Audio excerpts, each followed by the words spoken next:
first thing I'm going to say is just to lean back, ground down, accept the support of your chair and your feet underneath you. Let the downward pull of gravity be a comfort to you. So much time is focused on the upward journey, and not as much time is focused on being here now and embodied. So Mayat, the mother, this plane of existence. So I want you to feel the back body as supporting you and understand that you are supported by the universe. And just feel into that downward pull.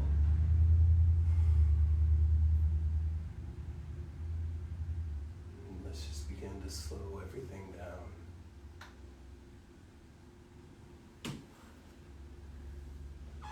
And I want you to focus a moment on the incoming breath. I want you to narrow your focus to one line of energy. Just draw breath in through your nose and pick one nostril. Follow the incoming breath from the sensation it makes over your lips all the way into one nostril. Follow into the nasal passages, around the eyes, around the cranium. And then where does it go when it disappears into your body? Can you feel the chest rise and then the belly rise and then ground that one single breath that you're tracing all the way down?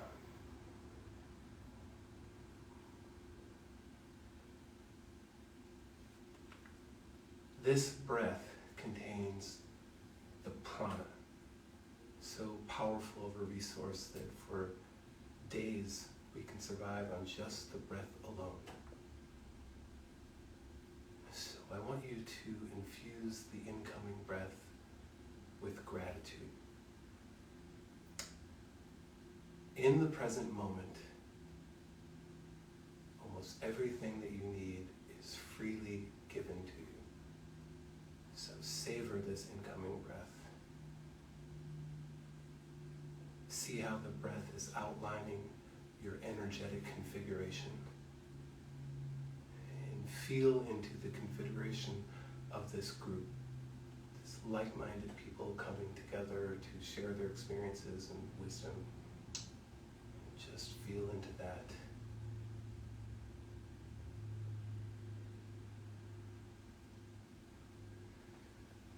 And then finally, I want you to scan your body. See where the air travels freely and where you might still be holding on to tension. And I want you to use the quality of the exhale to direct breath into that area of tension. The new opportunity comes with our breath. So one way that we can let go is just by bringing in a new breath into an area where we carry tension.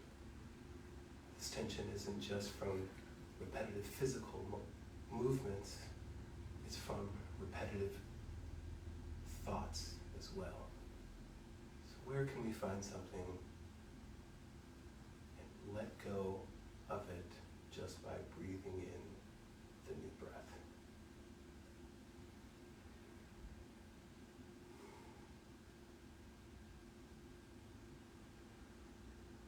Is a wonderful full circle that happens there, that the more we can find something to let go of, then the more we can accept the support. And this is the grace of surrender. That we're not waving the white flag, that we're joining the aspect of ourselves that's more powerful, stepping into the flow. So see now as you move things out of the way, how you can accept more fully the support of the chair and the downward flow.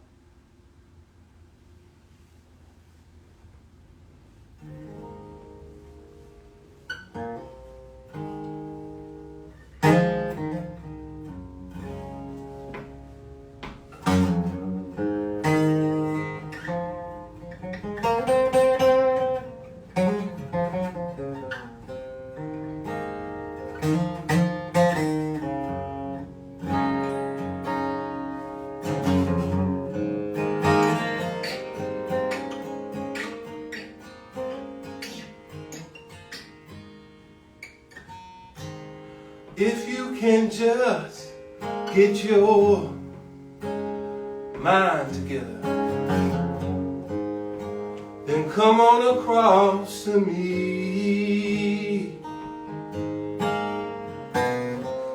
We'll hold hands and we will watch the sunrise from the bottom of the sea. But first, are you experienced? Have you ever been experienced? I know you will probably scream and cry that your little world won't let you go. But who in your measly little world are you trying to prove that? You're made out of gold and you can't be sold. So, are you experienced? Have you ever been experienced?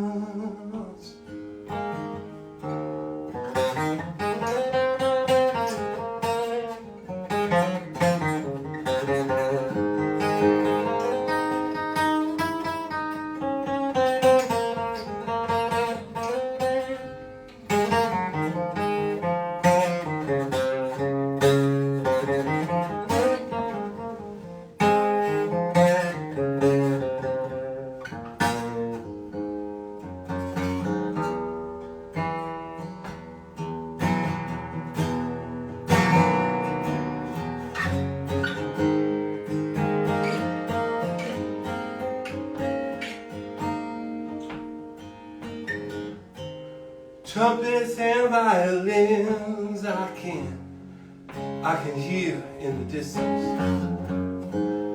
and I think they're calling our names.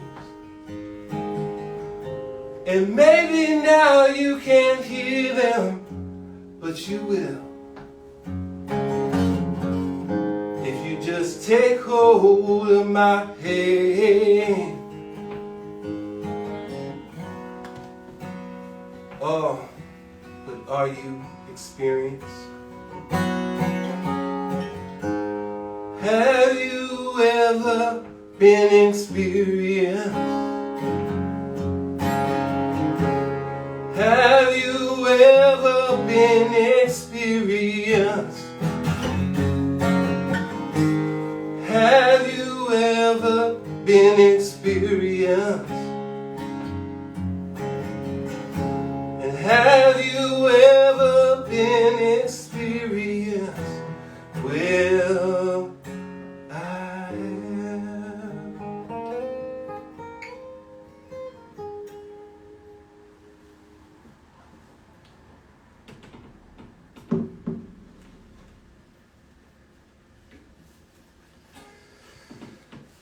Yeah.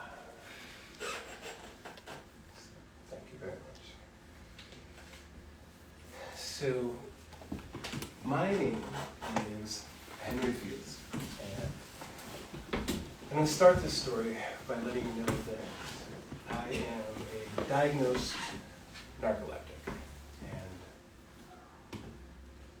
and that couldn't resist. No, I'm allowed to make those. So, I start the story there because when I was younger, especially between the ages of 11 and 12, I would have these experiences, which I later understood to be astral projection or lucid dreaming.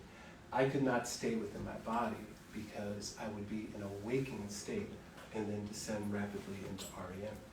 So where it would take a normal person several hours to get into deep REM sleep, I could just go there.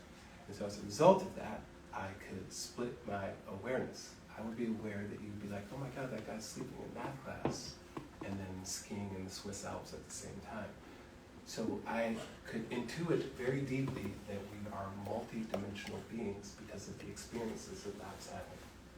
Now, those experiences were exhilarating and they were intriguing, but mostly they were terrifying. Mm-hmm. So I always dreamt when I was little, and I said something so specific to the discussion tonight. If I were where I was supposed to be, meaning Africa, that someone would come and recognize these skills and be able to teach me how to navigate the space. And I always waited for that teacher to come because I always believed that I should know what I'm doing in that space. But mostly I was just in fear and had to figure it out on my own. But being aware of dimensions and that we are multidimensional beings is just something that came to me because it was a symptom of the narcolepsy. Now, when I heard Jimi Hendrix for the first time, I had that experience again of another dimension entering into this space. 12 years old, listening to Hendrix, like mind blown, okay? And I could see the walls were starting to like undulate, and I was basically having a psychedelic experience before I had taken the psychedelic, just from the power of the music. And it's a question that I asked myself, and I believe it was the right question, and it's a question that I'm still pursuing to this day, which was, where was he within time and space that he could pour the music out in this way? And I think pour the music out speaks to me understanding from an intuitive way that Jimmy had connected to something much, much higher, and that was informing his physicality. It's much more than like a guitar player that just practiced. It was someone that was connecting to soul, and the soul was informing the music. So I intuited that as a child, and I believe that the inner child is one of the wisest denizens of our psyche because it understands what I call the soul yearning. I believe in the concept of the soul, that we come here to have experiences, to learn lessons, to create. And the inner child, because it's closer to that inception point, remembers the soul's yearning, and then expresses itself through what its natural enthusiasms are and what its natural fascinations are. And when I heard Jimmy, my natural fascination, and combined what was happening with me in narcolepsy was, how do I get to this place? And I started to play music really as a spiritual discipline. And then I took LSD just because Jimmy did. So that was when I was 12, and I think I started taking LSD and having those experiences when I was around 13 or 14. So the inner child knows the way. I want to say that the spirit that I come to you tonight in is just as your peer. I do not feel that I'm up on any sort of pedestal, and I want to be able to talk to you and share my experiences and then the gifts that I have discerned from these experiences. But I come to you as a peer. And then I will also say that what I consider myself to be is a mystic. So I don't believe that there is a wrong or right way. What I believe in, there is a continuum, an uninterrupted, unified relationship between consciousness, energy, and matter.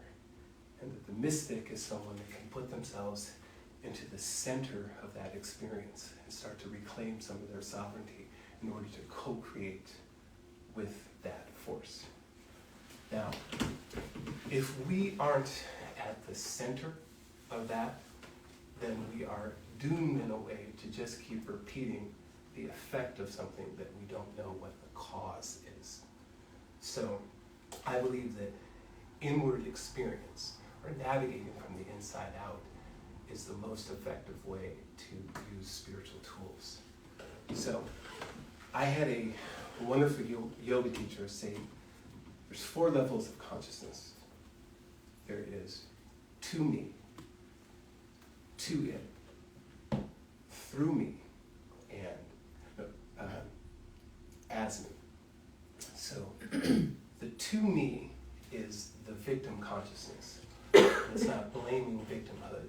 all that means is that the person is not aware of the relationship between cause and effect. And I think all of us know this person that can go into 20 different situations and get into 20 different arguments and tell you why 20 different people were wrong, but never see that they were maybe had something to do with that, so that they are doomed to life happening to them, but there's no agency, no locus of control.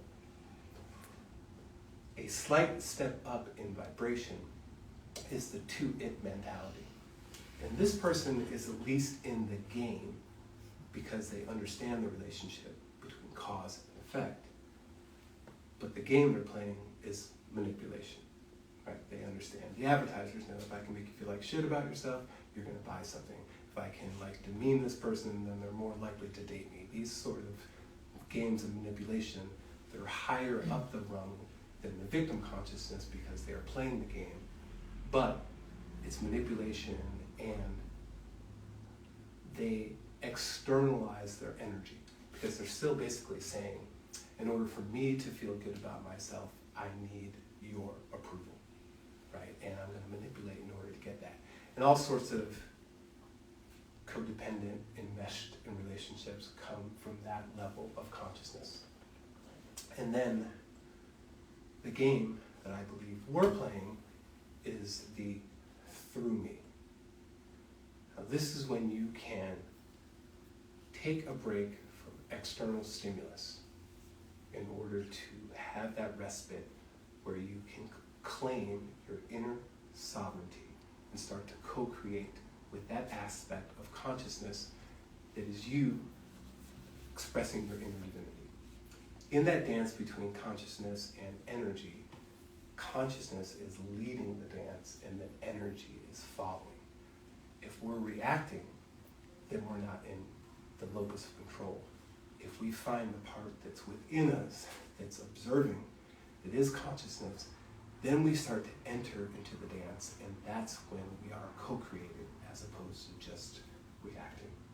So the game that I believe that we're playing is sovereignty, autonomy, reclaiming our inner divinity, and then having a workflow that is basically us co-creating with Source. So the number one tool that I want to offer is this idea of self-deification. It's not that we are God, but Source, or the observer, is having an experience through us. And like I said with the inner child, because it's having an experience through us, our natural joys, enthusiasms, and fascinations are actually supported by the divine. So when we put ourselves at the center of the story, I think Joseph Campbell really expresses this in the best way. When you start to have the hero's journey, or understand that your intuition, your gifts, that the universe is seeking to have an experience or solve a problem through you, then you reclaim your inner divinity as opposed to externalizing the power. So, in the perennial wisdoms, there is always the fundamentalist way of looking at it. And this is the exoteric way of looking at scripture, looking at wisdom. And when you look at it that way, what you end up with is just the law. It's just dogma. This is what we do to be in society. And then you take this wisdom text and you basically put it into the grips of the ego, because it's saying, this is how we divide ourselves, and this is what we do and don't do, and this is wrong and right, and it just breaks down into the grips of the ego. The power is externalized and the focus is on the wrong thing. The esoteric philosophy always puts you as the savior or the Christ figure or the alchemical gold. And so the hidden secrets or texts always know that the building that's being erected is your relationship between your consciousness and your ability to navigate objective reality based on cause and effect. So self-deification, or bringing yourself to the center of the story, would be the first tool that I would offer you tonight. Now, the second one is to understand that we have all been programmed. And I don't mean this in any sort of nefarious, reptilian, God sort of way. Oh, maybe. But really, our subjective point of view is a very strange confluence of planetary influences, the archetypes of the collective unconscious, our genetic codes and ancestral traumas, pre and perinatal experiences, and then everything that's happened to you before you were 8, hardwiring your chakra system, your nervous system, before you have a conscious brain that you can block it. And then everything that's ever happened, period. It's all just recorded on the hard drive of your subconscious, and that is affecting how you view and interact with ultimate reality. So we need to understand that the subconscious mind is like the projector that's playing the movie. The screen that it's projecting onto are the people, places, and circumstances in your subjective awareness, what you're attracting and seeing. But what's harder to understand is why it selects the movie. That all that information out there, why are you playing this film? And subconscious plays what it believes that you believe. So it's the experiences that we have the deepest emotional connection to is the film that's being played in our objective reality. And there are 3 things that cut to the heart of the subconscious. It's symbolic language. And this is why Nike will spend billions of dollars showing a runner running through the rain with tears streaming down his face, going through the finish line, playing all that emotional music, and then flash that symbol. Because now you believe that because they found a way to get right into your subconscious. Another way is repetition. So think about whether good Johnny is little good Johnny or bad Johnny. He would have heard you're a bad boy Johnny thousands and thousands and thousands of times. But more importantly, it's the self-talk. What is he saying to himself over and over and over again? And this is where the neural pathways get defined, and this is how we start to feel about ourselves. These are the emotional charges. And then probably most important is trauma. So the peak emotions that come with trauma will hardwire your subconscious to pick that film. Now that, I remember that. That was sexual abuse. Or that, I remember that. That was a car crash. Or now I'm that. Those peak experiences define the film that's being played. So in order not to always be in reaction to that, the next step that I am suggesting is we have to have a way to take a big pause. If we can't make that dividing line between what has already happened and reliving that over and over again, we need a pause in order to start to plant new seeds, to do the co-creation, to have a new experience. And I think of a few different ways when I say a pause. One is, can we connect to our breath? Just like earlier tonight, when there was a little frenetic energy in the room, are you self-aware enough to know when you are breathing shallow and that hypervigilant, I call it like being in the red, and can you reclaim just by taking a deeper breath? I will find myself sometimes in the grocery store, like trying to make the line move faster, and I realize, like, why am I having a fight or flight response standing here comfortably at New Seasons? And I see that I actually do that to myself, right? And so the body only knows what we tell it. And it is either heading towards fight or flight or heading towards rest and restore. And the key to that is being able to navigate the breath, right? So that's one way we can take a big pause. Another way is just through silence. So I had a wonderful teacher say to me one day, before you open your mouth to speak, is what you were about to say asked for? Is it necessary? Is it truthful? And ask for necessary, is it truthful, and is it kind? Right? So right there with one stroke, maybe 80% of whatever would have come out of my mouth was just cold right there, right? And so it made me sort of quiet and introspective. And I found that there was an ancillary benefit. The primary benefit being the things that come out of your mouth are kinder. You take the time to think about them and you mean what you say when you do speak. But I thought the ancillary benefit was I started to witness what I would have said in any given moment. And I started to say, shut them the fuck up. Oh, that's the part where I say that clever thing. Oh, that's the part where I do that joke. And I start to see all the default modes that my ego has me in when it's imbuing power to my persona. And the persona is just a predictive way to navigate a situation based on what the ego has told you is what you are. So that's another way to have a pause. And then there's the literal extraction from society for a little while.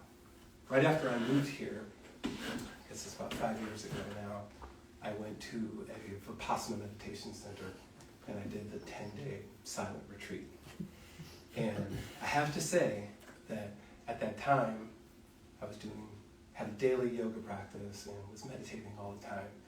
And I sort of sauntered in that Vipassana. I'm doing my plant medicine and yoga, this is going to be easy. And 3 hours into that first 5-hour meditation, I made a horrible miscalculation. I was writhing in pain, and it was just like day one. I mean, cars were screeching out of that parking lot at the end of that first session. Oh my gosh. You basically just dropped the bags off, and they're like, this is what it's going to be like, meditate for 5 hours. So what I experienced was just searing, flesh-burning, like pain. I'm not that flexible. I have like sharp shins. I could not find a place where I could be comfortable. And so, much like yoga, which I had already defined my yoga asana practice to be, when I get to tinker in my laboratory, basically what I'm doing is the pose becomes the external circumstance, and then I choose how I want to respond to it by coming out of the pose or deepening my breath. And so I've been doing that for a while, and now I was doing flesh-burning, searing pain, and it was like, that's a whole other level. So about day 3 or 4, I finally could like start to like sip at some essential breath that would like let me move beyond my pain body and witness my observer's mind.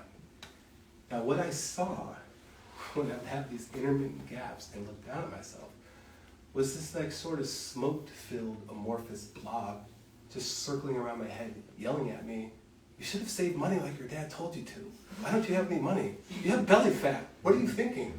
Like, you're supposed to be a rock star. And it was just yelling at me, right? And so what I saw, and what I'm alluding to, is the film that's playing in your life. It's these deepest held beliefs, and you don't even know what they are until you can push that pause and start to peel back a few layers of the onion. Most of my self-talk, and I wouldn't have been convinced of this at that time, was negative, right? So I left Vipassana quite defeated in a way. I felt like I had been given a gift, that I had seen that sort of sum total of my beliefs, but I was like, man, if all we have is meditation to go against it, this really feels like David and Goliath. And I remember leaving Vipassana and going right to a strip club and like getting a cheeseburger and a milkshake and looking at, like, because it was like, you know how Cypher in the Matrix was just like, yeah, plug me back in. This is not, that's how I felt. It's like pretty overwhelming, you know. And so I got to see what that looks like, right? So being able to orchestrate a pause is very important in order to play this game. And I'll say one last thing about the pause is that I've been noticing more and more in the plant medicine space, I've been having more and more people leave medicine and go and actually quit their jobs. And it's so powerful to witness where they're just like, you know what? This isn't working for me. I'm allowed to hit the eject on this. And these are, people that have pretty big careers. And I'm out deeply moved by that because that's something I had to go through too. When I got fired, my guys were like, you absolutely cannot go back into the restaurant business. And that's all I had ever done. So have to be able to put that pause so that the effects of that trauma or repetition or whatever we've been told, we start to put space in between that and the co-creation, the life that we're going to experience as we tap into this.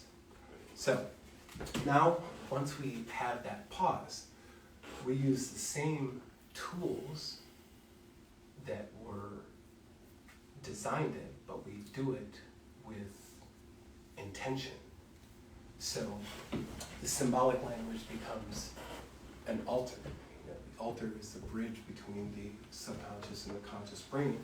And we start to say, okay, these are the energies that I want to work with. And when I put them up on the altar, and the subconscious starts to be convinced, okay, these archetypal forces, these correspondences, now this is what they believe. And why? Because I'm seeing it every single day as they walk by, that they want to work with these forces. And it starts to unlock that within your subconscious, because the subconscious knows it all, and then of course consciousness knows it all. So if you're saying, I want to imbue power in my subconscious to these energies, then that starts to become invoked. And then as far as repetition is concerned, the best thing I can recommend there is, like the breath, are you aware of what you're saying to yourself day in and day out? I still catch myself now like, stupid, stupid, stupid. It's like, bro, you made a left turn. It's like, it's okay, you know what I mean? Like, it's like that voice just cracking the whip, like, dumbass. Like, so can we connect that with the breath and find a more loving dialogue in our inner chamber? Because that kindness, no one out there is going to extend it to you, especially if you're not extending it to yourself. So that's the repetition. And then we don't work with trauma as a way of reprogramming, but what I do think is we work with peak experiences to unwind the trauma. And this is where sexual experiences with intention, like Tantra and mindfulness, that really allow you to have a peak experience that can go tit for tat with the trauma. And this is why music festivals and really high vibrational music, and I really believe that, like, there's the monad, there's the source, and then it expresses itself, and the first thing that came out of that motherfucker's mouth was music, for sure, right? You know, so if we connect to that, then that is overriding the programs in the nervous system to accept that of bliss, transcendence, equanimity, peace. It comes down like a vibration. The vibration can override what you're holding on to. And then plant medicine, right? I think plant medicine does us two services. The one is that it gives you the gift of getting outside of the periphery of your ego. Ego is like a construct, right? It's a subset of our psyche. And its job is to extrapolate information from the past and make a projection about the future.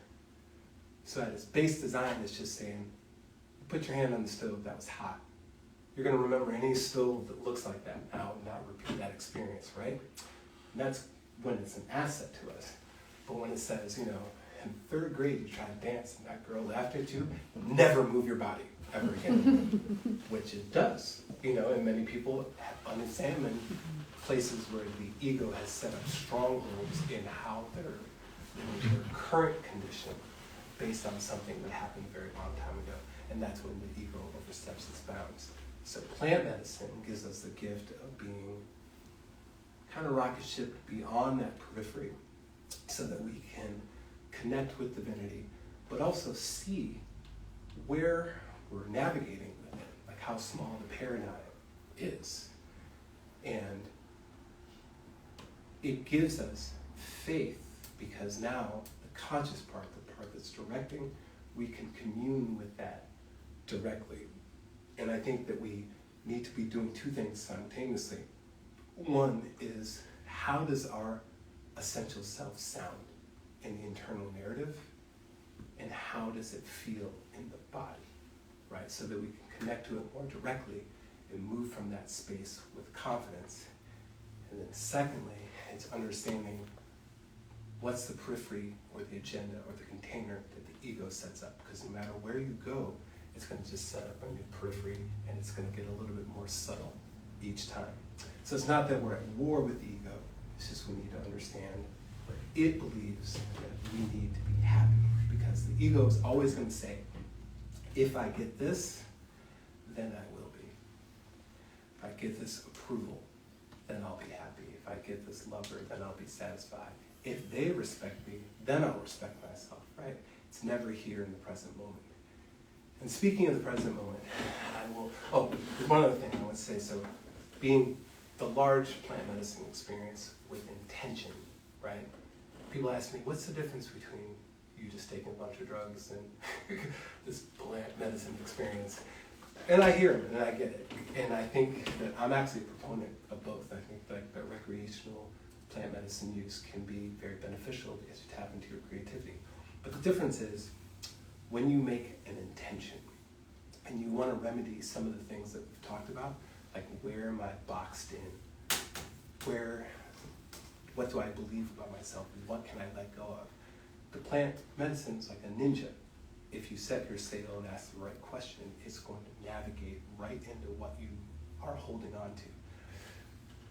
I will say that when I went to Peru and did ayahuasca, I had a bunch of questions, and the plant medicine wanted to show me this piece on generational trauma that I was carrying.